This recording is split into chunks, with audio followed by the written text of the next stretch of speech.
నెల్లూరు జిల్లా గూడూరు రూరల్ మండలం కందలి వద్ద దారుణం జరిగింది. మహిళా టీచర్పై కత్తులతో దాడి చేసిన దుండగులు టీచర్ హరిత మెడలో ఉన్న బంగారు లాక్కెళ్లారు. పట్ట పగలే దోపిడీకి పాల్పడ్డారు దుండగులు. టీచర్కు తీవ్ర గాయాలు కావడంతో ఆసుపత్రికి తరలించారు. ఘటనపై అప్డేట్స్ మా కరెస్పాండెంట్ లోకేష్ అడిగి తెలుసుకుందాం. లోకేష్, చెప్పండి, రాష్ట్రంలో శాంతి భద్రతలు ఏ రకంగా ఉన్నాయనేది ఇలాంటి ఘటనలు చూపిస్తూ ఉంటాయి. సో ప్రస్తుతం ఆ మహిళ పరిస్థితి ఏ రకంగా ఉంది?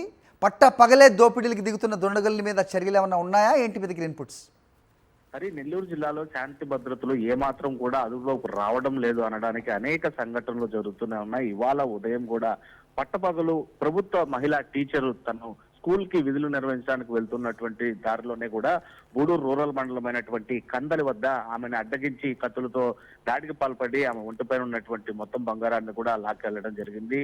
ఈ ఘటనకు సంబంధించి మహిళా టీచర్ తీవ్రమైనటువంటి గాయాల పాలైంది. వెంటనే అక్కడ చుట్టుపక్కల ఉండేటువంటి వ్యక్తులు స్థానికంగా ఉండేటువంటి గూడూరు ఏరియా ఆసుపత్రికి తీసుకెళ్లడం జరిగింది. అయితే పోలీసులు కూడా సమాచారం ఇవ్వడం, వాళ్ళు వచ్చి ఎంక్వైరీ చేస్తున్నామని కూడా చెప్పడం. అంటే గత నెల్లూరు జిల్లాలో చూస్తున్నటువంటి కత్తి కల్చర్ కావచ్చు, గంజాయి కల్చర్ కావచ్చు, దాడులు కావచ్చు, ఎక్కడ అంటే జిల్లా పోలీస్ బాస్ అనేక సూచనలు చేస్తున్నప్పటికీ కూడా, అవేర్నెస్ తీసుకొని వస్తున్నప్పటికీ కూడా కింది స్థాయి ఉద్యోగులు కావచ్చు, సిఐ ఎస్ఐ లెవెల్లో ఉండేటువంటి వ్యక్తులు ఏమాత్రం కూడా దాన్ని పట్టించుకోకుండా నిర్లక్ష్యంగా వ్యవహరిస్తుండటంతోనే ఇలాంటి దాడులు పునరావృతం అవుతున్నాయని చెప్పి కూడా స్థానికంగా నెల్లూరు జిల్లా వ్యాప్తంగా కూడా చర్చించుకున్నటువంటి అంశంగా కూడా చెప్పాలి. All right Lokesh, thanks for the inputs.